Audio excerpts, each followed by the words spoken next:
네, 이제 여러분 문제 2번 우리 이론 정리 끝났으니까 이제 이론을 이용해서 우리 실제 문제를 풀어보도록 하겠습니다. 우리 봤던 자료들이 이렇게 있었죠? DM, DL, VOH, FOH 이렇게 있고 자, 우리 물량 흐름을 우리 파악해 봐야 되거든요. 기초 재고는 없다. 기초 재고는 0이네요. 그죠? 단기에 생산을 15,000개 했다. 그리고 그 중에서 10,000개가 팔렸다. 그죠? 그러니까 우리는 요거를 물량 흐름을 정리하면 교재 61페이지입니다. 물량 흐름도 기초 재고가 없다. 생산이 15,000개 되었다. 그래서 우리 회사가 장사가 너무너무 잘 돼서 팔 수 있는 최대치까지 팔았다. 그러면은 판매 가능 수량이 맥스로 몇 개라는 거예요? 15,000개라는 거죠. 오케이. 차변과 대변 합계는 같으니까 대변 합계도 15,000개다라는 거예요. 이 중에서 이 판매 가능 상품 총 15,000개는 팔렸던지 기말에 남아 있던지 둘 중에 하나겠죠? 자, 판매된 게 몇 개라고요? 10,000개다. 그럼 나머지는 어떻게 됐다는 뜻입니까? 그렇죠. 남아 있다는 뜻이죠. 기말 재고로 남아 있는 게 몇 개다? 요거를 우리가 찾아내라는 거예요. 물량 흐름을 찾아낸다. 물량 흐름도를 그리는 이유는 이겁니다. 5,000개라는 거예요. 실전에서는 이렇게 T계정 그리지 않아도 그냥 기초 재고 더하기 단기 생산량 에다가 단기 판매량 빼면 기말 재고가 5,000개다. 뭐 어떤 식으로든 식을 세워도 되고 그냥 머릿속으로 계산 가능하면 해도 되고 기말 재고가 몇 개인지 기초 재고가 몇 개인지 이거를 도출하셔야 됩니다, 여러분. 뭐 기초 재고가 몇 개인지 기말 재고가 몇 개인지 이거를 파악해야 된다고요. 우리가 이론 정리할 때 뭐라고 했습니까, 여러분? 변동원가 계산과 전부원가 계산의 차이를 일으키는 이유는 차이의 원인이 되는 것은 고정제조 간접 원가 때문이다. 변동원가 계산에서는 고정제조 간접 원가 전액을 단기에 비용 처리하지만 전부원가 계산에서는 단기에 팔린 재고만큼은 비용 처리돼요. 매출 원가로서. 하지만 단기에 팔리지 않고 기말 재고로 남아있는 부분에 대해서는 아직까지 비용 처리가 된 게 아니니까 전부원가 계산의 경우가 이익이 더 커진다. 뭐에 비해서? 변동원가 계산에 비해서. 그죠? 그렇기 때문에 반대로 이제는 내년에는 올해 기말 재고는 내년에 기초 재고가 될 거고 내년에 기초 재고에 들어가 있는 고정제조 간접 원가만큼은 전부 원가 계산의 경우에는 내년에 비용 되겠죠? 그러니까 내년의 이익을 비교할 때는 어떻게? 기초 재고에 들어가 있는 고정제조 간접 원가만큼은 전부 원가 계산의 경우가 변동 원가 계산의 경우보다 이익이 더 작아질 거예요.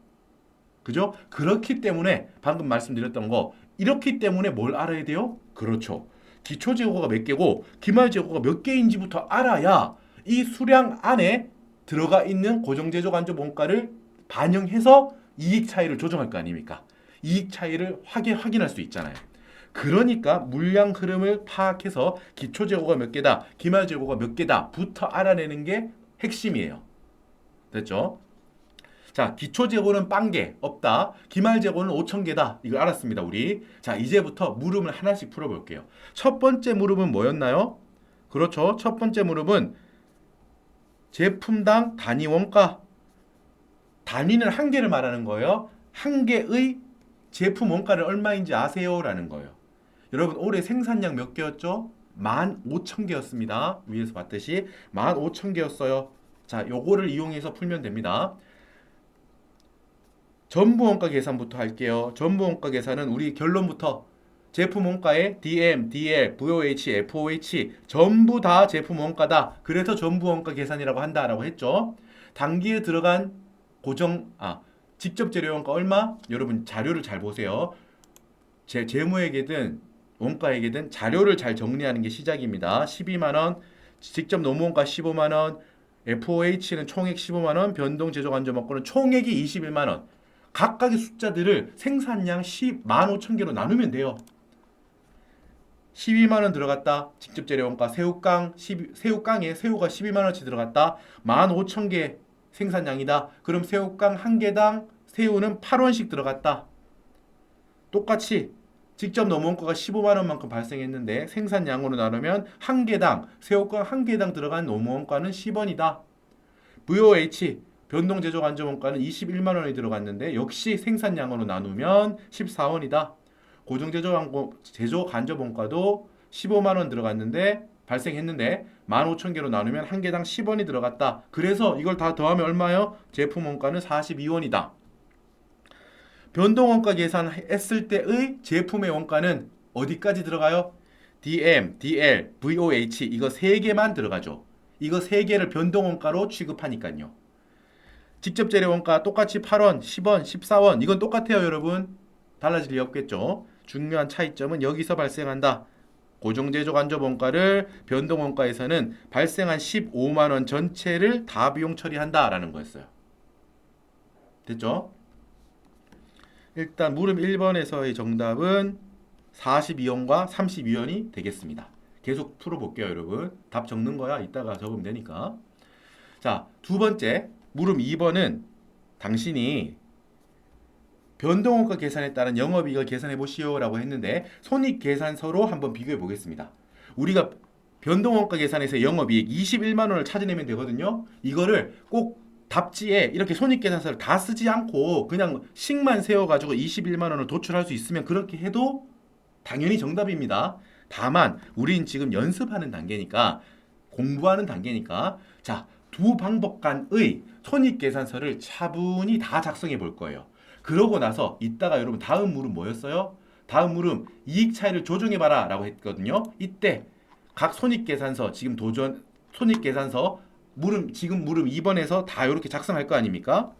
요 작성한 거를 결론이 나와 있겠죠. 손익계산서를 다 작성해 봤더니 각각의 영업이익은 이렇더라 라는 거를 직접적으로 하나씩 다 도출해 볼 거예요. 그러고 나서 물음 3번이 뭐라고? 변동원가의 영업이익에서 요걸 이익 차이를 조정해서 전부원가의 영업이익을 도출해내라 이거거든요. 같은 결과가 나와야겠죠? 하나하나 전부 다 계산했든 결론에서 차이를 조정해서 뽑아내든 결론은 똑같을 거 아닙니까? 똑같아야겠죠 당연히. 그래서 이걸 우린 여기까지 한 번에 연습할 거예요. 정석으로 하나하나 쌓아도 갈 거고 옥상에서 옥상으로 한 번에 이동하는 방법도 할 거예요. 다시 한번. 전부원가 계산에서의 손익계산서도 1층부터 10층까지 하나씩 쌓아도 보고 변동원가 계산에서의 손익계산서로는 건물도 1층부터 10층까지 하나씩 쌓아갈 거예요. 근데 이거를 결론을 알았을 때 각각의 옥상에서 다른 건물로 한 방에 넘어갈 수 있는 이런 조정들 조정하는 방법까지도 확인할 거예요 우리는. 됐죠? 천천히 한 번씩 해봅시다. 자, 말씀드리지만 진짜 단순하게 정답만 뽑아내는 강의를 하려면 훨씬 시간이 적게 들어갈 수 있어요. 하지만 제가 목표로 하는 거는 충분한 이해와 연습과 그리고 필요한 문제풀이에 필요한 요령까지 한 방에 잡고 싶은 제가 욕심이 있어서 이렇게 하는 겁니다. 목표가 있어서. 자, 우리가 일반적으로 여러분 전부원가 계산부터 볼게요. 우리가 재무회계에서 여러분 재고자산 파트에서 우리가 손익계산서 같은 것도 볼 거 아니에요? 우리 여러분 재무회계에서는 전부원가 계산을 전제로 합니다. 재무회계에서는 고정제조 간접원가도 아무튼 발생한 원가니까 제품의 원가에 넣어서 재무보고를 하세요. 주주들과 채권자들한테 재무상태표를 보여줄 때 기말 재고자산 금액 그리고 매출원가 같은 걸 계산하실 때 전부원가 계산을 가정해서 계산하세요 라는 걸로 되어 있어요. 그래서 지금부터 전부원가 계산에서의 손익계산서는 우리가 재무회계 공부할 때 봤던 그 형식 그대로를 확인할 거예요. 볼게요. 어렵지 않습니다. 물론 여러분 처음에 숙달하실 때까지는 연습이 필요해요. 각 계정들도 연습하셔야 되고 일단 로마자 1번으로 매출액 우리 판매량 몇 개? 10,000개 그리고 나와요 여러분. 매출액이 주어져 있을 거예요. 물건이 아니고 물음에 매출액은 88만 원이다 라고 있죠. 요거를 갖다 쓰면 됩니다. 판매량은 10,000개인데 매출액은 88만 원이래요. 그럼 한 개당 얼마에 팔았다는 게 X1으로 도출되는 거죠 여러분? 그렇죠. 요걸 모르는 값이죠. 처음에는 딱 주어지지 않았죠 명시적으로. 하지만 10,000개를 팔았는데 매출액 금액으로 88만 원이다. 그럼 우리 한 개당 88원에 팔았구나 라는 걸 알 수 있는 겁니다. 됐습니다. 이제 계속해서 매출 원가를 하면 뭐예요 여러분? 판매량 곱하기 제품 단위 원가죠. 동의하세요? 우리 제품 단위 원가 바로 앞에서 물음 1번에서 42원이라고 도출 했습니다. 만 개를 팔았고 한 개당 제품 원가는 42원이니까 매출 원가는 42원이네요. 매출액에서 매출 원가를 빼면 우리는 이것을 뭐라고 부릅니까? 매출 총이익이라고 부릅니다. 88만 원에서 42만 원 빼니까 매출 총이익은 46만 원입니다. 매출에 의한 이익은 46만 원인데 그 외에도 자잘하게 들어간 돈들이 있다. 판매 관리비라는 걸 빼줍니다. 매출 총이익에서 판매 관리비를 빼면 우리는 그걸 영업이익이라고 부를 거예요. 여러분, 판매 관리비는 얼마였죠? 자료를 봅니다. 판매 관리비는 총 20만 원이에요. 그리고 뒤에 계속해서 이 20만 원 중에서 변동분은 30%래요. 즉 변동 판매 관리비는 20만 원 중에 30%, 6만 원이고 나머지 14만 원은 고정 판매 관리비라는 거예요. 요거를 나누어서 써줍니다. 판관비는 총 20만 원인데 이 중에서 변동 판관비는 20만 원 중에 30%, 그래서 6만 원. 고정 판관비는 20만 원 중에 70%라는 뜻이죠. 그래서 14만 원이 되는 거예요. 그래서 매출 총이익 46만 원 중에 총 판매 관리비 20만 원을 빼는 거죠. 그럼 영업이익은 얼마예요? 26만 원이라는 거예요. 우리는 찾아냈습니다. 전부 원가 계산을 적용했을 때의 영업이익이 26만 원이구나 찾았습니다. 이제는 변동 원가 계산을 봅시다. 우리 전부 원가 계산은 참 익숙한 계정들이 나왔죠? 왜? 재무회계가 전부 원가 계산을 전제로 되어 있는 거기 때문에 매출액, 매출원가, 매출총이익 뭐 이런 판매관리비, 변동판관비 이런 항목들이 전부 다 우리가 재무회계 공부할 때 참 익숙하게 봤던 친구들이다 라는 거예요. 자, 이제는 우리 원가 계산에서만 보는 거, 변동 원가 계산에서의 손익계산서는 어떻게 구성되나요? 매출액은 똑같습니다.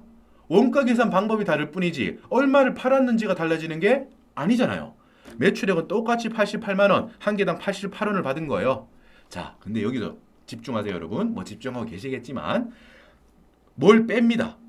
빼는 게 매출 원가를 빼는 게 아니고 변동 원가를 빼요. 변동 원가 계산에서는 크게 원가를 뭐하고 뭘로 구별한다고 했죠? 뭐하고 뭘로 분류한다고 했죠? 변동 원가 아니면 고정 원가 이 두 개로 나눈다고요. 변동 원가 계산에서는 변동 원가 아니면 고정 원가로 원가의 종류를 분류한다고요. 됐죠? 그래서 일단 변동 원가부터 뺍니다. 매출액에서 변동 원가부터 빼서 우리는 그거를 뭐라고 부릅니까? 공헌이익이라고 불러요. 매출액에서 변동 원가를 빼서 그거를 공헌이익이라고 부릅니다. 거기서 고정 원가를 빼서 영업이익을 도출하는 거예요. 됐죠? 이게 큰 흐름입니다. 그리고 잠깐 설명. 매출액에서 변동 원가를 빼서 이거를 공헌이익, 컨트리뷰션, 발음은 죄송합니다. 컨트리뷰션 마진이라고 불러요. 왜 공헌이익이라고 부르냐 하면 고정 원가는 우리가 장사를 잘하든 못하든 변동 얼마나 생산을 많이 하든 적게 하든 상관없이 고정돼서 나가는 돈이니까 회사가 컨트롤할 수 있는 비용이 아니라는 뜻입니다. 됐죠? 그래서 변동 원가만이 우리가 관심 가져서 눈여겨봐야 할 원가다. 그래서 매출액에서 변동 원가를 빼고 남은 이 공헌이익이 회사의 진정한 이익에 공헌한다라는 거예요. 이 이익이 많이 팔든 많이 생산하든 적게 생산하든 이 고정 원가는 무조건 발생하잖아요. 장사를 잘하고 못하고가 상관없잖아. 지금 이것들이 고정된 원가는요. 그죠? 이미 말 그대로 고정되어 있는 비용이니까. 하지만 변동 원가와 매출액에서 변동 원가를 뺀 게 이게 우리 회사가 어떤 목표로 삼아야 될 공헌이익을 극대화한다던가 이런 것들이 바로 우리 회사가 어떤 의사결정을 할 때 필요로 하는 자료다. 그리고 이런 이익이 매출액에서 변동 원가를 뺀 공헌이익이 회사의 이익에 진정으로 공헌한다. 우리가 기여한다, 공헌한다 이러잖아요. 회사가 이익을 창출하는데 진정으로 기여하는 건 이거다 이 말이에요. 공헌이익이다 이 말이야. 밑에 있는 영업이익은 뭐가 묻어 들어가 있어요? 어떤 영향을 받았어요? 고정원가의 영향을 받았잖아 이미. 고정원가를 빼서 공헌이익에서 고정원가를 빼서 영업이익이 나와 있잖아요. 그래서 우리가 보통은 손익계산서상 영업이익이다, 영업이익이다 라고 말하지만 어떤 의사결정을 할 때는 영업이익을 기준으로 판단해버리면 어떤 혼란스럽다는 거예요. 고정원가를 반영하게 되니까요. 의사결정에. 어떤 의사결정을 하든지 안 하든지 이 고정원가는 어차피 발생한 거예요. 그죠? 그래서 이거를 기준으로 뭐 어떤 판단을 하지 말자라는 거예요. 이해하셨어요? 이해하셨죠? 그러니까 공헌이익의 의미는 매출액에서 변동원가를 뺀 것을 말하고 이것은 이런 이익이 진정으로 회사가 성장한다. 회사의 이익에 진정으로 기여한다. 공헌하는 바다 이 말이야. 됐죠? 그래서 관리회계에서 의사결정의 판단이 될 때 판단이 되는 원가 계산은 뭘로 한다? 변동원가 계산에서의 공헌이익, 변동원가를 이용해서 의사결정을 한다 이 말이야. 됐죠? 잠깐 지우고 이제 다시 한번 쭉 설명해 볼게요. 이제 하나씩. 지금 큰 그림을 설명드렸고 한번 들으시면서 아 그래 네 말이 무슨 말인지 알겠다. 그런 취지가 있구나 정도면 됐어요. 지금부터는 디테일하게 숲을 채워봅시다. 나무를 채워봅시다. 나무로. 매출액이 있고요. 변동 원가를 뺄 거예요. 근데 변동 원가는 두 개로 지금 나뉘어져 있죠. 뭐? 물건 안에 들어가 있는 물건값 우리 계산했습니다. 32원이었죠. 한 개당. DM 더하기 DL 더하기 VOH 이 세 개 더한 게 32원이었죠? 그게 우리 뭐하고 한다? 제품 원가죠. 그게 매출 원가, 변동 매출 원가. 우리가 그냥 매출 원가라고만 표현해도 사실 여러분 제품의 원가니까 매출 원가, 팔린 부분을 말하는 거기는 한데 구별하기 위해서 고정원가가 아니다라는 걸 확실히 표현하기 위해서 변동 매출 원가라고 표현합니다. 판매량 10,000개 곱하기 제품 한 개당 들어가 있는 제품 원가 32원, 32만 원이 되죠. 값이. 그리고 여러분 또 어떤 게 변동이 있어요? 우리 아까 전부 원가 계산해서 한번 생각해 봅시다. 매출 원가? 팔리는 만큼 비용 처리되는 거지. 매출 원가는 자연스럽게 변동되는 거겠지. 그리고 밑에 뭐가 있어요, 여러분? 판매 관리비 중에서 변동되는 판매 관리비가 있었죠? 고정 판매 관리비는 그냥 1년 동안 우리가 예를 들어서 14만 원은 무조건 그냥 판매 관리비로 지출할 거야. 판매 관리하는 직원에 대한 월급이야 라고 생각해 버리세요. 근데 변동 판매 관리비는 우리가 판매하는 양에 따라서 어떤 인센티브로서 주는 거라고 생각해 봐요. 그런 게 이거라고요. 변동 판관비 뭐라고요? 어떤 성격이다? 새우깡을 하나 팔 때마다 우리 편의점 점주님한테 어떤 인센티브로서 얼마씩 드릴게요 라는 거라는 거. 예를 들면 판매량이 좌지우지 되겠죠. 이거는 변동 판관비가 6만 원이었구나. 금액을 찾아냈었죠. 이 6만 원을 갖고 오는 거예요. 변동 판관비가 6만 원이다. 변동 판매 관리비도 당연히 그 본질상 변동 원가잖아요. 베리어블 코스트잖아요. 그죠? 그래서 이 둘을 빼는 거예요. 매출 원가만 빼는 거 아닙니다. 매출액에서 변동되는 원가는 생산량 혹은 판매량이 변동되어 있는 원가라면 다 빼줘야 돼요. 얼마입니까? 그래서 공헌이익이 나왔어요. 이제 50만 원. 이제 이 공헌이익에서 뭐를 빼주나요? 무조건 발생한 고정원가, 단기에 생산량, 판매량하고 상관없이 무조건 발생한 것들 자료에 나와 있던 고정제조 간접원가 15만 원 나와 있었죠? 고정제조 간접원가 15만 원을 아까 전에 전부원가 계산에서는 여기 녹여냈죠. 제품의 제조원가 안에 녹여 들어갔죠. 근데 변동원가 계산에서는 아까 어떻게? 제품에 넣지 않는다고 했잖아요. 전액 단기 비용 처리한다고 했죠. 그게 여기서 단기 비용 처리하는 거예요. 손익계산서상 이 칸에서 단기 비용 처리되는 거예요. 볼 수 있는 거예요. 이제 이렇게 고정원가라고 해서 고정제조 간접원가로서 한 방에 전부 다 비용 처리하는 걸 눈에 보이시죠? 여기 이렇게 비용 처리하겠다는 거예요. 숨어 있지만 우리 단기에 발생한 고정제조 간접원가 15만 원이 전부 원가 계산에서는 얼마만큼 어디에서 비용 처리됐죠? 그렇죠. 이 매출 원가 42만 원 안에 묻어 들어가 있죠. 10만 원이. 어떻게? 단기 판매량 10,000개 곱하기 어떻게? 우리 총 고정제조 간접원가 15,000 원 중에 단기 생산량 15,000개. 이게 나누니까 단위당 원가가 10원이었죠. 이게 앞에서 계산해냈었죠? 이거 10원. 한 개당 10원. 그죠? 그러니까 매출 원가 42만 원 중에 고정제조간접원가는 얼마만큼 들어있다는 거지? 10,000개 곱하기 10원. 이 42만 원 중에 즉 10만 원만큼만 매출 원가로서 비용 처리된다고요. 이거 이미 아까 다 드렸던 말씀이에요. 우리가 손익계산서 안에서 숫자로 확인시켜 드리는 거예요. 그러면 올해 발생한 10만 원 중에 5만 원은 언제? 내년도 손익계산서 상의 매출 원가 안에 내년 판매량, 내년도에 이 10,000개가 다 팔린다고 하면, 10,000개가 아니고 남아있는 5,000개가 다 팔린다고 하면 5,000개 곱하기 기말재고, 내년 초에 기초재고잖아요. 5,000개 곱하기 10원, 5만 원만큼 매출 원가 안에 더 들어가겠죠. 비용 처리가 더 되겠지, 내년에. 이런 식으로 나눠집니다. 여러분, 제가 앞 강의랑 지금 앞쪽, 이 강의 앞쪽에서 이론적으로 이렇습니다 말씀드렸던 거를 숫자로 지금 확인시켜 드리고 있잖아요. 결과적으로 우리는 세법이랑 회계는 실천학문이니까 최대한 숫자로서 익혀야 감이 오래 갑니다. 안다는 우리가 숙련된 느낌이 숫자로까지 여러 번 확인하셔야 이게 머릿속에 틀이 확 잡히는 거라고요. 됐죠? 우린 여기 있습니다. 아까 전에 제가 고정제조간접원가는 변동원가 계산에서는 한 방에 비용 처리된다는 걸 여기서 확인할 수 있었던 거예요. 우리는. 고정원가 로마자 4번 밑에 있는 거죠. 그리고 이제 또 고정원가를 하면 뭐가 있어요? 고정제조간접원가 당연히 고정원가고요. 또 뭐? 우리 아까 전에 봤던 이 판관비 중에서 고정판관비도 여기 있겠죠. 얘는 여전히 제일 밑에 있네요. 얘는 고정이라서 있는 거예요. 아까 왼쪽에서는 왜? 판관비라서 제일 밑에 있었던 거야. 근데 이번에는 고정원가라서 또 밑에 있는 거예요. 되셨죠? 그래서 공원이익 50만 원에서 고정원가들 15만 원, 14만 원을 빼면 영업이익이 21만 원이 됩니다. 지금 이 영업이익 21만 원 요것만이 물음 2번의 정답이죠? 하지만 우리는 이제 다 할 수 있는 거예요. 전부일 때 손익계산서, 변동일 때 손익계산서 다 봤습니다. 여러분 제가 충분히 설명드렸으니까 혼자서도 이렇게 연습해보셔야 됩니다. 해보셔야 돼요. 자, 그리고 아까 전에 여기 한번 읽어볼게요.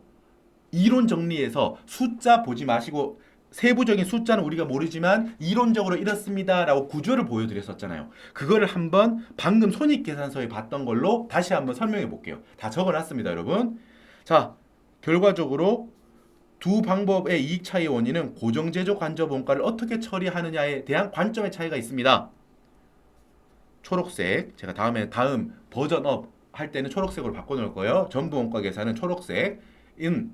15만 원이 단기에 전액 다 비용 처리되지 않고 올해 팔린 만큼만 비용 처리되고 기말 재고로 남아있는 만큼은 아직 비용 처리가 안 되어 있습니다. 즉 단기 발생한 고정제조간접원가 15만 원을 단기 생산량 15,000개로 나누면 10원씩 한 개당, 새우깡 한 개당 10원씩 고정제조간접원가가 묻어 들어가 있어요.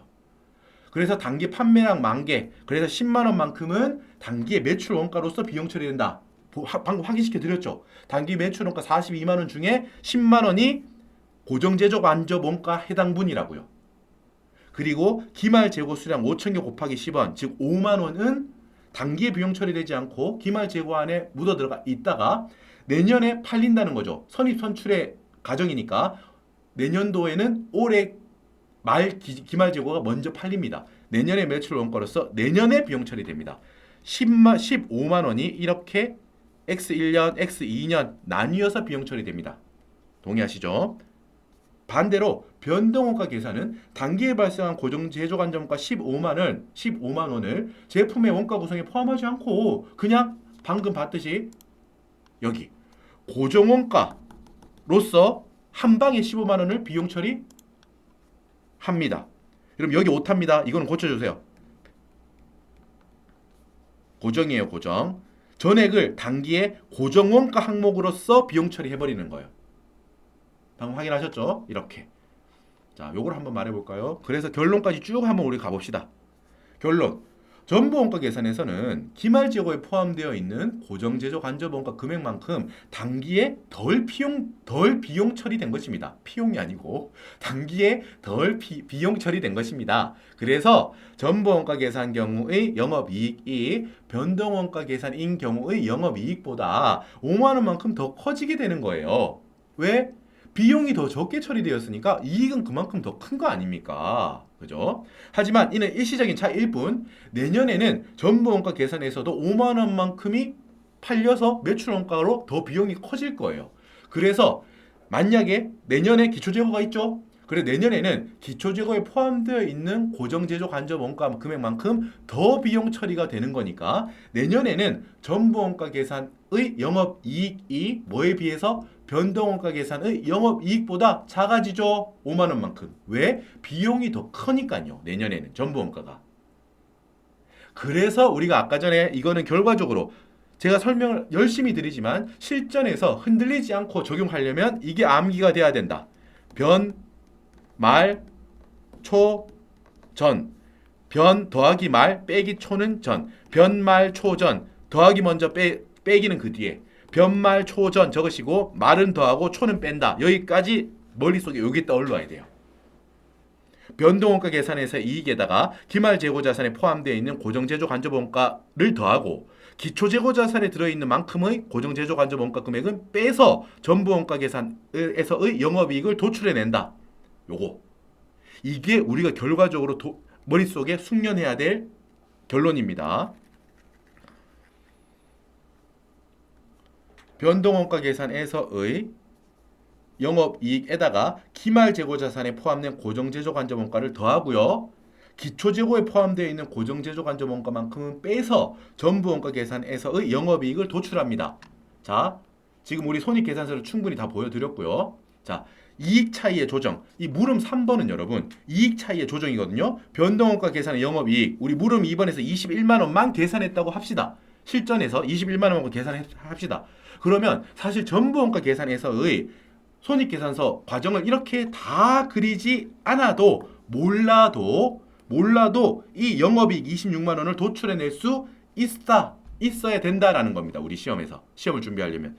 변동원가 계산에서 영업이익 21만 원을 찾았죠. 그럼 우리는 조정해 줄 것들만 조정해서 이렇게 전부원가 계산에서 영업이익 26만 원을 도출할 수 있어야 된다는 거예요.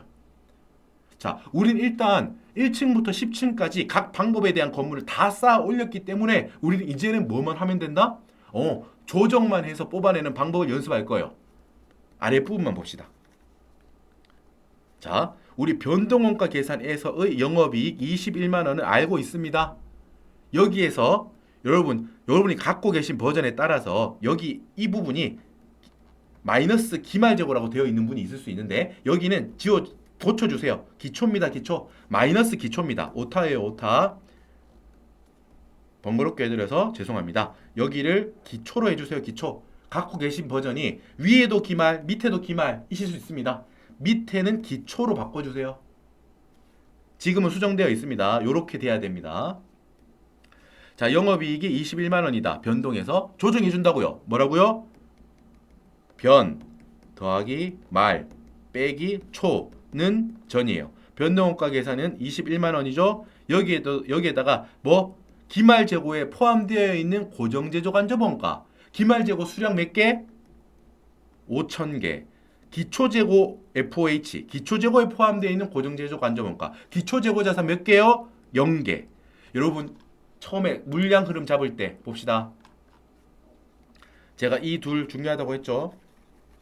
물량 흐름도에서 우리가 꼭 알아야 될 거. 기초재고 수량, 기말재고 수량 알아야 된다고 했죠. 이걸 알아야 심플하게 조정할 수 있다고요. 기초재고 0개, 기말재고 5,000개. 됐죠? 그걸 가지고 오는 겁니다.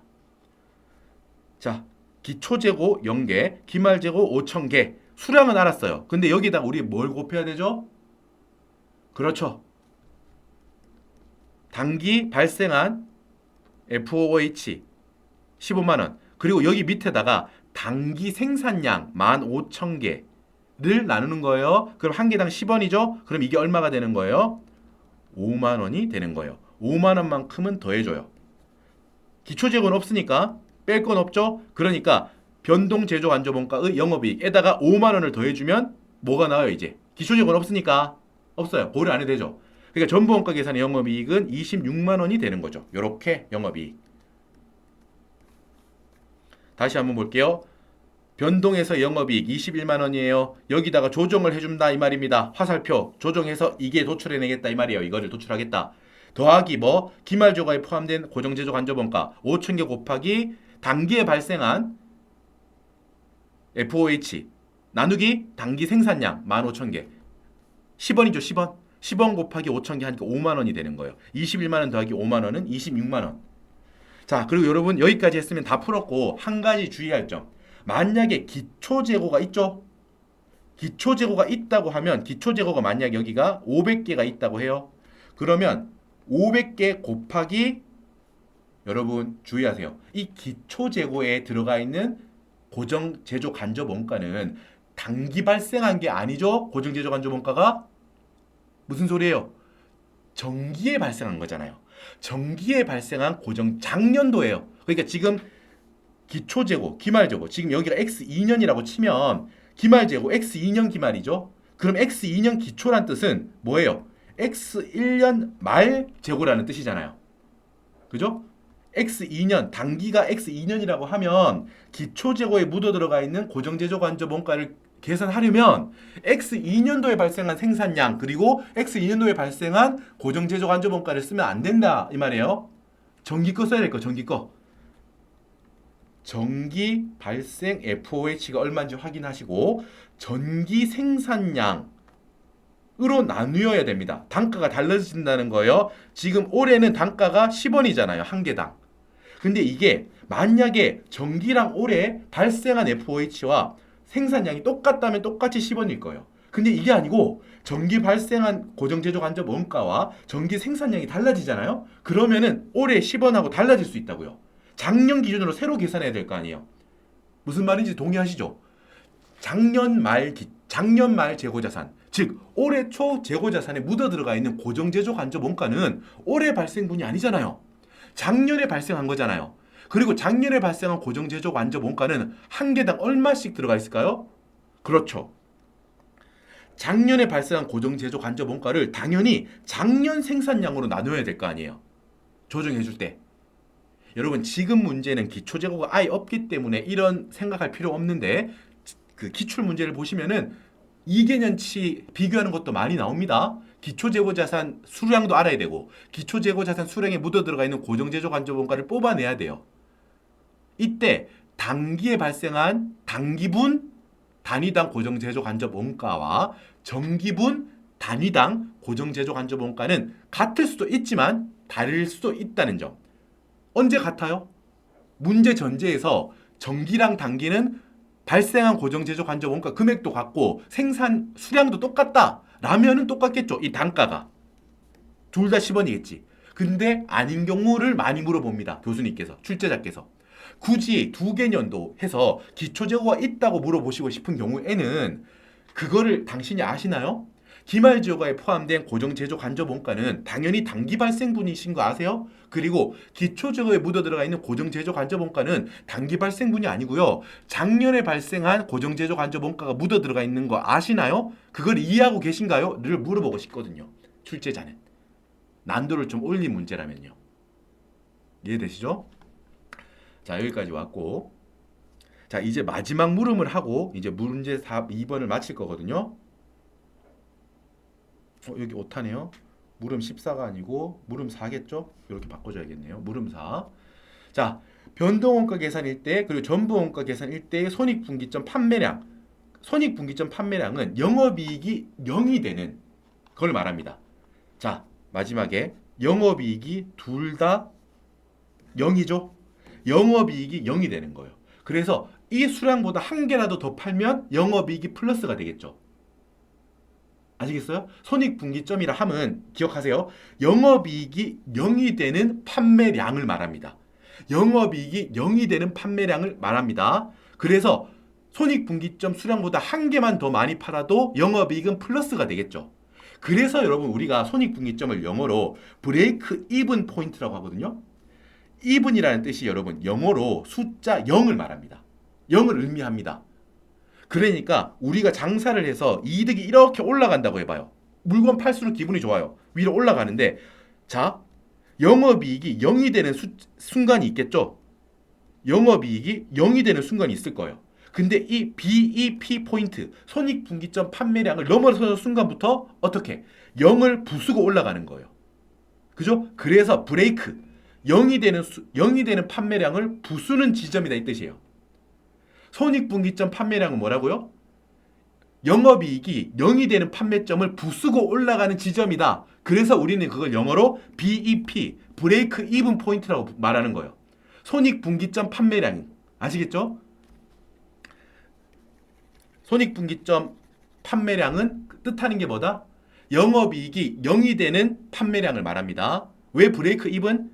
그걸 넘어서면 0을 부수고 올라가거든요. 판매 실적을 봤을 때. 그래서 우리는 그거를 브레이크 이븐 포인트, 0을 부수고 올라가는 딱 그 지점이다. 그걸 넘어서면 한 개 팔 때마다 영업이익은 플러스가 된다 이 말이에요. 그래서 우린 이거를 손익분기점이라고 하고, 여러분 제가 이거를 풀 때 사실 여러분 우리가 CBP 분석 이쪽에서 이걸 많이 보셨을 거예요. CBP 분석에서 딸려있는 CBP 분석에 달려있는 물음 중에 이게 있다고요. 손익분기점 판매량이 얼마입니까? 라고 하는 물음이 달려있죠. 많이 생각해 보시면은 CBP 분석 기출 문제를 보면은 그렇거든요. 근데 왜 여기서 또 갑자기 이걸 물어볼까요? 제가 말씀드렸잖아요. 우리가 이 변동원가 계산을 이용해서 CBP 분석, 뭐 관리회계적인 어떤 의사결정 이런 것들은 다 변동원가 계산을 이용한다고 제가 말씀드렸죠. 공헌이익을 이용한단 말이에요. 이게 어떤 의사결정에 있어서 유용하거든요. 그냥 전체적인 영업이익을 가지고 판단하면은 어떤 관리회계적인 의사결정을 할 때 합리적이지 못한 경우가 발생할 수도 있다 이 말이에요. 그래서 우리는 변동원가 계산을 이용해서 CBP 분석을 하고, 변동원가 계산에서의 몇 개까지 만들어야 손익분기점을 돌파할까라고 할 때 지금 아까 이따 보여드릴 거거든요. 심플하게 계산할 수 있는 고정원가를 공헌이익으로 나눠가지고 찾아내는 이 방법을 우리가 간략한 산식으로 많이 풉니다. 그거는 이따가 알려드릴 거예요. 그래서 여러분 변동원가 계산에서도 그걸 물어볼 법한 거예요. 손익분기점 아시나요? 결과적으로 이게 CBP 분석할 때 풀이하고 똑같습니다. 변동원가 계산에서는. 근데 우리는 교수님께서는 전부원가 계산에서도 손익분기점을 한번 찾아볼래요? 라고 하는 거예요. CBP 분석에서는 변동원가 계산에서의 손익분기점만 물어봅니다. 보통. 근데 여기에서는 변동원가 계산에서의 손익분기점. 이거는 CBP 분석하고 똑같다고요, 결과가. 근데 조금 특이한 점이 전부원가 계산을 적용했을 때의 손익분기점을 네가 찾아봐라 라는 걸 아냐는 거예요. 그래서 이 문제가 변동원가 계산 찾기는 아주 쉽습니다. 이거는 CBP 분석 공부하신 그걸로도 충분히 풀 수 있어요. 근데 전부원가 계산에서는 어렵다기보다 익숙하지가 않아요. 전부원가 계산일 때는 생산량을 기준을 줘야 돼요. 몇 개 생산했는지 전제가 없으면 이건 풀 수 없어요. 그래서 전부원가 계산, 생산량을 15,000개 생산했을 때의 손익분기점을 찾아보라는 거예요. 요게 어렵진 않습니다. 저와 같이 해보면 저렇게 푸겠지 당연히 그렇구나 싶은데 이거를 많이 물어보는 주요 물음은 아니에요. 그래서 좀 어색하실 수 있는데 저하고 함께 쭉 가보시면은 어렵진 않습니다. 익숙하지 않을 뿐이에요. 그래서 우리 같이 연습해보고 앞으로는 잘 풀 수 있도록 숙련 연습합시다. 자, 한번 봅시다. 천천히 볼 거예요. 일단 여러분 생각의 단초, 풀이를 시작하는 최초의 시작이 되는 생각은 뭐다? BEP, 판매량. 그러니까 손익분기점 판매량은 뭐다? 영업이익.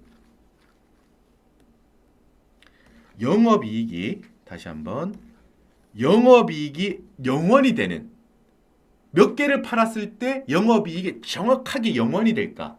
라는 거를 알자라는 거예요. 궁금하다는 거지. 우리가 관리회계적으로 일단 변동원가만 생각해 볼게요. 우리가 어떤 의사결정을 팔 때 우리 물어보는 거예요. 새우깡 신제품이 나왔대요. 신제품 새우깡이 나왔는데 우리 관리자가, 우리 대표이사가 궁금하대요.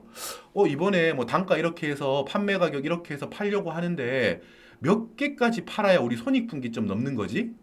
라고 궁금해한다고 해봐요. 그러면 여러분 우리가 경리부장이나 우리가 회계 담당자인데 글쎄요 뭐 많이 팔면 좋겠죠 허허 이럴 순 없잖아요. 그죠? 우리가 여러분 요즘 손익분기점을 많이 기사 같은 데서 많이 접하게 되는 게 뭐예요 여러분? 그렇죠. 영화 같은 거 볼 때. 야, 이번에 대박 영화가 나왔는데 이 영화가 막 만드는데 300억이나 들었대. 그래서 손익분기점을 돌파하려면 관객이 몇십만 명 혹은 몇백만 명이 넘어야 손익분기점을 뚫는 거야. 이런 표현을 일상에서 가장 많이 접하게 됩니다. 그죠? 기사 같은 거 나오잖아요. 그건 우리도 관심이 있어가지고 많이 보게 되죠. 야, 내가 좋아하는 영화가 야, 일주일 만에 손익분기점 돌파했대. 그래서 이번에 500만, 1000만 간대. 이런 거 많이 본 기억이 있을 겁니다. 그때 많이 이용합니다. 여러분, 그때도 우리가 관리회계적으로 의사결정할 때 이렇게 의사결정하는 거예요. 손익분기점을 얼마를 넘어야, 얼마를 팔아야, 관객이 몇 명이 들어야 손익분기점, 이 영화 제작이 들어간 거를 영업이익이 0이 되어서 앞으로는 관객 한 명이 들 때마다 진정으로 회사의 이익에 공헌이 될까? 회사가 이익 증대하는데 공헌이 될까? 여러분, 아까 제가 변동원가 설명할 때 쭉 이어지죠. 지금 CBP 분석이 이런 거잖아요. 우리 영화를 만들었는데 손익분기점이 몇만 명이야. 그래서 그걸 넘어서게 되면은 공헌이익, 한 명 관객이 들 때마다 공헌이익, 우리 회사의 이익 증대에 공헌하냐, 한 명당 얼마씩, 이런 식으로 그걸 공헌이익이라고, 단위당 공헌이익이라고 부른단 말이에요. 분석하는 거죠. 야, 한 명 넘어서 손익분기점 넘어서서부터는 관객 한 명당 우리 회사는 순수하게 이제 얼마 남겨 먹는 거야. 고정원가는 이미 다 커버했어. 그죠? 고정원가를 커버했다는 뜻이, 즉 반대로 말하면 손익분기점을 넘었다는 뜻이에요. 다시 한번 다른 관점으로 설명해 볼게요. 우리가 영화가 딱 우리가 이해하기 좋아요. 우리가 많이 접하니까, 영화가 손익분기점 150만 명을 넘었습니다. 그 뜻은 뭐냐면 이 영화를 만드는데 들어간 고정원가 있죠, 여러분. 그죠? 그게 이제 다 커버됐다는 거예요. 무슨 말인지 알아요? 다 메꿔졌다고요. 우리가 이 영화를 들어가는데 예를 들어서 주요 배우한테 야, 이거 러닝 개런티 아니고 관객이 얼마 들든 안 들든 상관없고 우리 작품에 출연만 해주면은 5억 드릴게요. 그런 것들이 다 고정원가예요, 여러분. 그죠? 그거는 메꿔야 될 거 아니에요. 그죠? 똑같습니다, 개념이. 그런 고정원가는 일단 메꿔야지. 그래, 그걸 메꾸고 나서부터 우리는 뭐가 생기는 거예요? 고정원가를 다 메꾸고 나서 그 후가 우리 회사의 진정한 이익이라는 거예요. 이해되세요? 그래서 손익분기점을 돌파한 시점부터 우리 회사한테 한 명 한 명당 발생하는 단위당 관객 한 명당 공헌이익이 우리 회사, 우리 영화를 만든 제작사에서 얻어갈 이득이라는 거지. 진짜 이득이라는 거지. 됐죠, 여러분? 여러분, 손익분기점 계산하고 이런 게 심심해서 이런 게 아닙니다. 우리 영화를 예로 드니까 좀 더 와닿으시죠? 아, 그렇구나. 저런 계산하는 게 의미가 있구나. 관리회계가 그냥 시험을 위해서만 하는 게 아니고, 관리, 어떤 우리가 매니지먼트, 어떤 우리가 회사를 운영할 때 저런 의사결정이 참 필요하겠구나. 그러니까 여러분, 이런 의사결정을 할 때도 필요하고, 이런 의사결정을 하려면 근본적으로 뭘 해야 된다는 거예요? 원가 분석이 제대로 돼야 된다는 거죠. 변동원가 계산해내고 이런 게 시험 치기 위해서 우리가 원가 계산 공부하는 게 아니에요, 여러분. 그죠? 정확하게 변동원가 계산을 도출할 수 있어야, 실수하지 않고, 그래야 이런 의사결정을 제대로 할 수 있겠죠. 이런 의사결정을 제대로 못 하잖아요? 변동원가 계산이 제대로 안 되면 어떤 경우가 생기겠어요? 이상하다. 분명히 내가 계산한 손익분기점을 넘어섰는데 회사에 돈이 하나도 없어. 어떤 경우가 있을까요? 손익분기점을 너무 과소평가한 거예요. 우리가 고정원가든 변동원가든 어떤 단계에서, 원가 계산 단계에서 치명적인 실수가 있었다는 거예요. 누락이 있었다는 거야. 계산의 누락이든 실제 원가가 누락됐든 계산 과정에서의 실수든 그런 게 있다고 하면 이런 의사결정 판단을 잘못할 수 있겠죠. 프로모션 금액을 프로모션 할 때 너무 비용을 많이 쓸 수도 있겠죠. 그죠? 그러면은 어때요? 분명히 이득이 났다고 생각한 영화가 있는데 망하는 거예요, 회사가. 그러게 누적되다 보면 현금 흐름이 안 좋아질 거거든요. 여러분, 이런 것들은 꼭 영화사뿐만이 아니라 우리가 보다 보면 저 집 되게 장사도 잘 됐던 것 같은데 내가 좋아하는 음식점이었는데 망하는 경우 막 이런 거 있잖아요. 그게 꼭 이런 경우뿐만 아니지만 뭔가가 원가 계산이라던가 내가 남겨야 될 마진에 대한 판단을 잘못하고 있는 거예요. 그러다 보면 분명히 장사가 되고 있는데도 현금 남는 게 없는 거야, 결과적으로. 우리가 회계를 발생주의로 막 판단한다고 하지만 결과적으로 보자면 현금이 들어와야 되거든, 캐시가. 그죠? 그래서 우리가 현금 흐름표를 따로 계산하는 거 아닙니까? 궁극적으로는 현금이 들어와야 돼요. 그죠? 약간 말이 길어졌는데 제가 잠깐 이런 말씀을 한 번쯤은 드리고 싶었어요. 왜냐하면 우리가 특히 우리 회계실무 원가 계산할 때 뭐 그렇게 생각하시는 분들이 많을 수 있습니다. 그래, 우리가 뭐 국세청 직원으로 일하면서 재무회계 뭐 알아야지 법인세도 이해하고 막 도움 되지. 원가 회계도 뭐 도움이 되긴 할 텐데 그게 참 도움이 많이 될까라는 의문을 품으시는 분들이 있을 수 있습니다. 그렇긴 한데 제가 막 이런 말씀을 드렸잖아요. 이런 것들이 들어보면 뭐 좀 어떤 분들은 흥미를 가지실 거예요. 흥미를 느끼셨으면 좋겠어요. 아, 우리가 뭐 경영을 하고 뭐 이러지는 않겠지만 저렇게 필요하구나. 원가를 계산하고 그걸 통해서 관리회계적인 의사결정을 하고 판매량, 생산량을 정하고 추가적으로 새우깡을 더 의사결정 만들지 말지 이런 결정을 할 때 원가 관리 회계와 원가 회계와 관리 회계가 다 필요하구나. 그리고 우리는 이제 세금 관련된 일을 하는 입장이긴 하지만 기업하고 다 연결이 돼 있잖아요. 그러니까 이런 걸 알아두면 우리가 뭐 조사를 하든 어떤 분석을 하든 이런 것들에 대한 통찰을 가질 수 있겠구나 라는 생각을 가지셨으면 좋겠어요. 됐죠? 그래서 사실 회계 실무에서 이런 것들 물어보는 거예요. 손익분기점 판매량이 몇 개일까요? 이 원가 계산하면 제품 하나당 원가가 얼마일까요? 이런 것들이 단순히 그냥 계산기 빨리 두드리는 거를 물어보는 게 아니잖아요. 그죠? 됐습니다. 잠깐 이야기가 옆으로 샜는데 풀어보도록 하겠습니다. 아무튼 우리가 필요한 공부를 하고 있다라는 말씀을 드리고 싶어요. 자, 여러분 일단 우리는 손익분기점이라 함은 영업이익이 0원이 된다. 영업이익이 0원이 되는 판매량을 찾는다. X값. 영업이익이 0원이 되는 판매량 X개 혹은 Y개를 찾아간다라고 생각하면 돼요. 됐죠? 이제 우리 전부원가부터 천천히 찾아봅시다. 우리가 전부원가 계산의 손익계산서를 아까 전에 다 만들어 봤어요. 그리고 우리가 찾고자 하는 거는 손익분기점에서의 판매량이에요. 손익분기점에서 판매량을 X개라고 할게요. X개. 우리 다 X개라고 넣고 손익계산서를 만들어 볼게요. 매출액 판매량 X개. 우리 지금 모르니까 X개입니다. X개 곱하기 여러분 아까 요거 88원 도출했던 거 기억나세요? 그죠? 어떻게? 매출액은 88만 원인데 판매량이 10,000개였죠. 그래서 요거를 역으로 도출해냈죠. 새우깡 한 개당 88원에 팔고 있다는 거. 자, 도출을 할 수 있어야 돼요. 요런 것들. 88원. 요런 것들을 도출해내는 게 사실 실전에서의 실력입니다. 매출원가 42원. 요거는 우리가 무릎 1번에서 구해왔어요. 그래서 매출 총이익은 내가 X개를 팔았다. 그럼 단위당 판매 가격 88원에서 제품당 단위원가 42원을 빼요. 그걸 곱하는 거죠. 요게 매출 총이익이 될 거 아닙니까? 여기서 자, 여러분 요 부분이 살짝 까다로워요. 판매비와 관리비. 아까 전에 문제에서는 20만 원이라고 떡하니 주어졌었죠. 그래서 변동 판관비는 30%다. 총 판매 관리비 20만 원 중에 변동 판관비는 30%다. 라고 해서 변동 판관비 6만 원을 도출해 냈었죠. 그래서 남아있는 고정 판관비는 14만 원이다. 라는 걸 도출했었어요. 그 생각을 계속 갖고 있어야 돼. 고정 판관비. 우리가 X1년도에 발생한 판관비 20만 원 중에 고정 판관비는 14만 원이다. 요거는 그대로 14만 원 갖고 오면 돼요. 근데 여러분 여기가 까다로워요. 변동 판관비는 여러분 뭐에 연동되어 있죠? 아까 전에 생각해 보세요. 내가 우리 새우깡을 팔아줘서 고맙습니다. 편의점 점주님. 한 개 우리 새우깡 팔아줄 때마다 한 개당 얼마씩 돈을 드릴게요. 그런 게 변동 판관비라고 했던 거 기억나세요? 그래서 판관비, 변동 판관비, 판매량에 변동된다라는 걸 아셔야 돼요. 아셨죠? 변동 판관비는 판매량에 연동되어 있기 때문에 여기도 X개가 들어갑니다. 판매량 X개가 들어간다는 거예요. 이해되세요? 여기가 까다롭습니다. 이거를 생각으로 도출할 수 있어야 돼요. 그래서 여러분 제가 말했죠. 아까 전부원가 계산에서의 손익분기점 찾는 게 오히려 더 어렵다고요.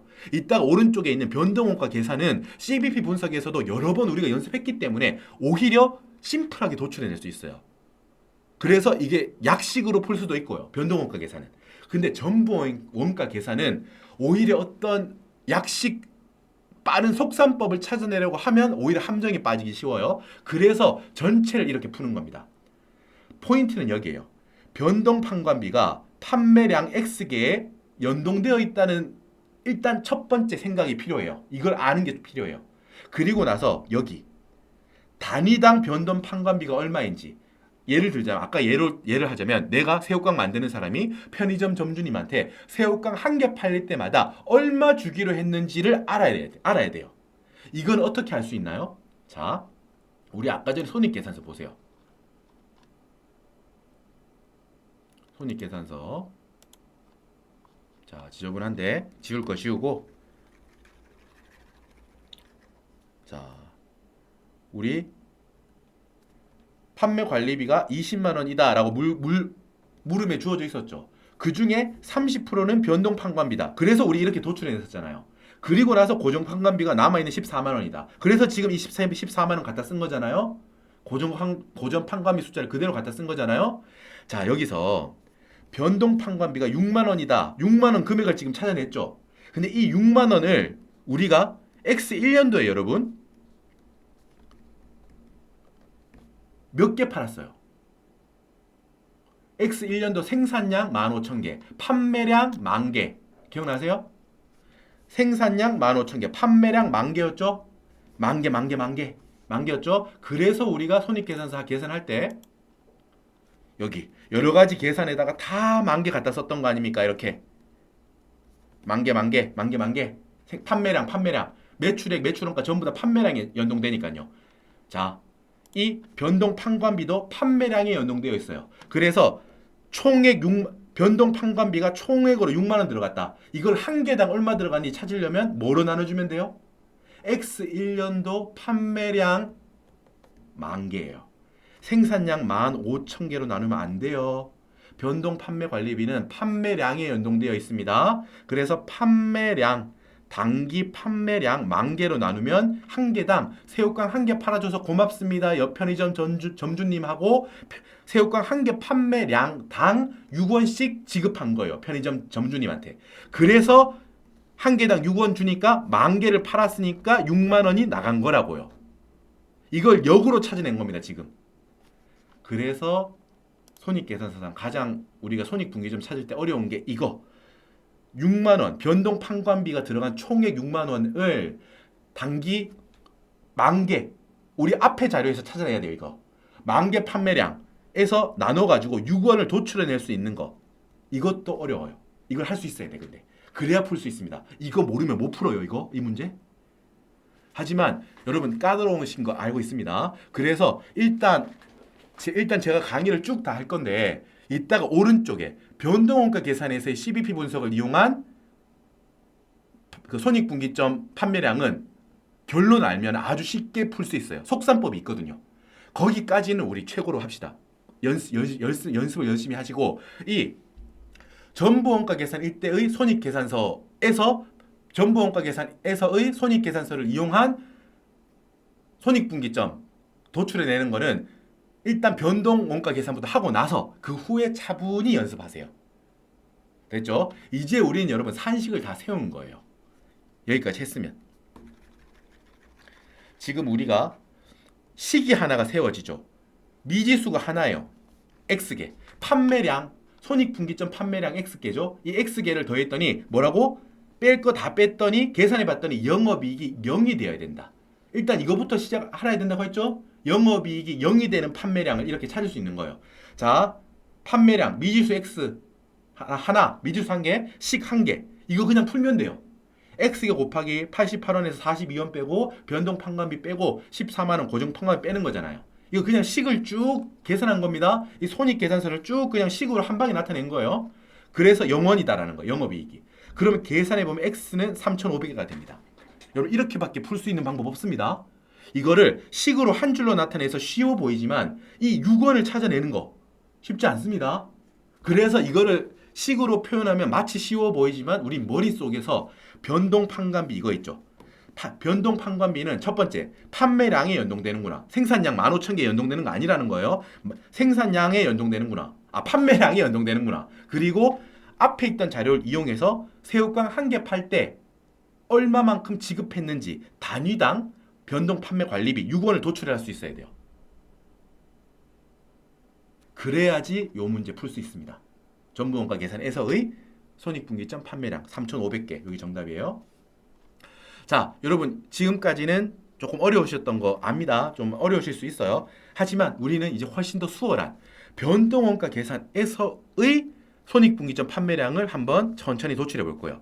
자, CBP 분석에서 많이 보셨을 거기 때문에 속산법은 결론에서 확인만 하시면 돼요. 하지만 한 번이니까 정석으로 이것도 똑같은 방식으로 전부원가 계산에서 X값 찾은 것처럼 요거를 Y값으로 두고 풀어볼게요. 똑같이 손익계산서입니다. 변동원가 계산에서의 손익계산서 매출액은 얼마요? Y계 곱하기 88원 맞죠? 그리고 변동원가는 어떻게 돼요? 변동매출원가 Y계 곱하기 32원 이런 숫자들은 다 뽑아냈었어야 돼. 그리고 변동판관비 여기서도 이게 핵심이에요. 이걸 도출할 수 있어야 됩니다. 변동판관비라고 딱 주어져. CBP 분석에서는 보통 요게 많이 주어졌죠, 여러분. 변동판관비 얼마? 단위당 변동판관비 얼마? 주어졌는데 이 문제는 기본적으로 이 6원을 도출하는 게 핵심이라고요. 한 개당 새우깡 팔아줘서 고맙다라고 지급할 편의점 점주님한테 지급할 한 개당 인센티브 6원 요거 도출할 수 있어야 돼요. 그러면 공원이익은 어떻게 잡아냅니까? Y계 곱하기 88-32-6 이거잖아요. 그리고 고정원가는 전부 다 고정되어 있죠. 고정제조간접원가 15만원 이게 변동원가 계산의 특징이잖아요. 고정제조간접원가 15만원 그대로 써요. 고정판관비 14만원 요것도 똑같죠. 똑같잖아. 그래서 공원이익에서 고정원가를 뺀 게 영업이익이 0이다. 공원이익에서 고정원가를 뺀 영업이익이 0이다. 이거를 도출합니다. Y계 곱하기 88-32-6 이거 공원이익이죠. 여기다가 고정원가 29만 원을 빼요. 이게 영업이익인데 0이다. 요거를 도출하면 되는 거예요. 이게 FM 정석이고요. 지금부터 우리 드디어 반갑다 친구야. 반가운 녀석을 만납니다. 뭐예요? 우리가 손익계산서 CBP 분석, 손익계산서가 아니고 CBP 분석에서 외웠던 거예요. 이거 손익분기점 판매량 물어보는 거 많잖아요. 그때 어떻게 합니까? 분모에다가 단위당 한 개 제품 한 개당 공원이익에다가 분자에는 뭐 넣어요? 분모에는 단위당 공원이익, 분자에는 고정원가 이렇게 해서 어떻게 뽑아내요? 손익분기점 수량 판매량 찾았죠. 그게 여기서 도출되는 거예요. 보세요. 위에 산식이 있죠. Y계 곱하기 88-32-6 이게 전체 공원이익이죠. 거기에 29만 원을 뺀 게 0원이잖아요. 그래서 이제 Y계 수량을 뽑아낼 때 88-32-6 이건 뭐예요? 이거 뭐예요? 이게 단위당 공원이익이죠. 그래서 Y만 남기고 전부 다 우항으로 이항합니다. 29만 원을 오른쪽으로 가서 29만 원. Y계 곱하기 88-32-6이니까 요거는 오른쪽에 나누기로 넘어가겠죠. 29만 원 나누기 88-32-6. 이 뭐예요 이게? 이게 단위당 공원이익이잖아요. 총 고정 원가를 단위당 공원이익으로 나누면 Y. 손익분기점 판매량이 나온다. 이게 결과적으로 이렇게 도출됐었구나라는 걸 보여드립니다. 지금. 보여드렸죠? 우리는 결과적으로 이 산식만 많이 외웠을 거예요. 결과가 이거니까. 손익분기점 판매량은 총 고정원가를 단위당 공원이익으로 나눈다. 이게 지금 어떻게 도출된 거라고요? 지금 제가 뽑아냈던 이 손익계산서에서 이렇게 도출됐다라는 거를 확인시켜 드리는 거예요. 도출을 한 겁니다. 지금 우리가 산식을. 속산표, 빠르게 계산하는 속산법을 이렇게 도출했구나라는 거를 뽑아냈습니다. 됐죠? 자. 수고 많으셨고 지금 이렇게 해서 물음 4번 정답까지 우리가 변동원가 계산, 전부원가 계산에서의 손익분기점 판매량까지 뽑아냈습니다. 시간이 1시간이나 흘렀네요. 자, 여러 가지 이론적인 설명도 하면서 제 나름대로 아까 전에 잠깐 뭐 영화 판매량 뭐 이런 거, 손익분기점 뭐 관객수 이런 거 설명드리면서 또 잠깐 그런 소리를 했었네요. 그래도 한번 들어두시면은 이해의 깊이를 이제 더 하시는데 깊게까지 이해하시는데 도움이 되실 거라 믿습니다. 고생 너무너무 많이 하셨고 잠깐 쉬셨다가 문제 3번에서 찾아뵙겠습니다. 고생하셨습니다.